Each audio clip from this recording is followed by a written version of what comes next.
السلام علیکم ورحمۃ اللہ وبرکاتہ۔ ایک چیز ہوتی ہے عادات، انسانوں کی مختلف عادتیں ہوتی ہیں کہ وہ جب بھی کہیں جاتے آتے بیٹھتے ہیں، والدین کی عادات ہوتی ہیں، بھائیوں کی ہوتی ہیں، دوستوں کی ہوتی ہیں، رشتہ داروں کی ہوتی ہیں، یا انسان جہاں کام کر رہا ہوتا ہے وہاں جو بڑے باس ہوتے ہیں ان کی عادات ہوتی ہیں،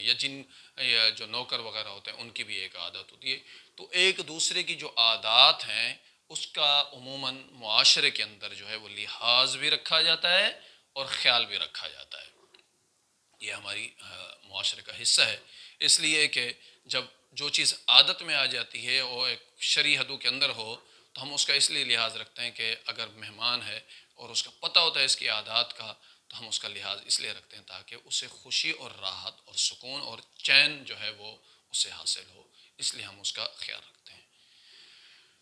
مستدرک کی ایک حدیث ہے جس میں رسول اللہ صلی اللہ علیہ وسلم نے ارشاد فرمایا،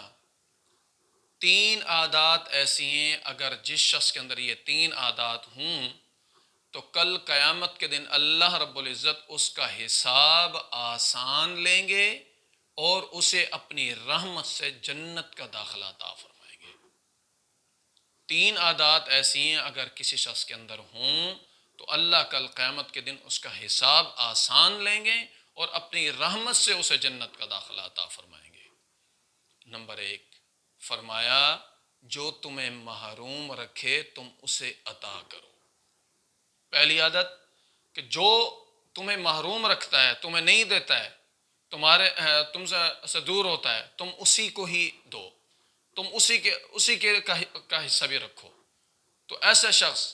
جو ہے وہ کل قیامت کے دن اللہ اس کے لیے حساب آسان فرما دیں گے۔ دوسری عادت کہ جو تمہارے اوپر ظلم کرے تم اسے معاف کر دو۔ مطلب تمہارے پاس طاقت ہے، قوت ہے، پاور ہے کہ تمہارے ساتھ جو اس نے ظلم کیا ہے تم اس کا حساب اس سے لے سکتے ہو، تمہارے پاس قوت طاقت پاور موجود ہے،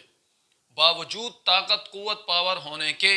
اللہ کی رضا کے لیے اسے معاف کر دیتے ہیں، تو فرمایا ایسے شخص کے لیے بھی اللہ کل قیامت کے دن حساب کا معاملہ آسان فرما دیں گے۔ اور تیسرے نمبر پر ہے فرمایا جو تم سے توڑے تم اس سے جوڑو، جو تم سے توڑے تم اس سے جوڑو، تو ایسے شخص کے لیے بھی کل قیامت کے دن حساب کتاب جو ہے وہ اللہ تعالیٰ آسان فرما دیں گے۔ تو یہ تین عادات جو ہیں وہ اپنے اندر ضرور لے کر آئیں کہ جو تمہیں محروم رکھے اسے عطا کرو، ظلم کرے باوجود طاقت قوت کے پھر بھی اسے معاف کر دو، اور اگر کوئی قطع تعلق کرے توڑے تم اسے جوڑو۔ تو ایسے شخص کے لیے اللہ نے اعلان فرمایا ہے کہ حضرت ابو ہریرہ رضی اللہ تعالیٰ عنہ روایت کر رہے ہیں، فرما رہے ہیں اللہ نے فرمایا کل قیامت کے دن اس کا حساب بھی آسان ہوگا اور اللہ اپنی رحمت سے اس کے لیے بخشش کا اعلان فرما دیں گے۔ تو میرے دوستو یہ تین عادات اپنی دوسری عاداتوں کے ساتھ یہ تین عادات بھی اپنی زندگی کے اندر لے کر آئیں، انشاءاللہ یہ تین عادات دنیا میں بھی بہتری عطا کریں گی، بہتر بنا دیں گی، اور لوگوں کے دلوں میں بھی محبت کا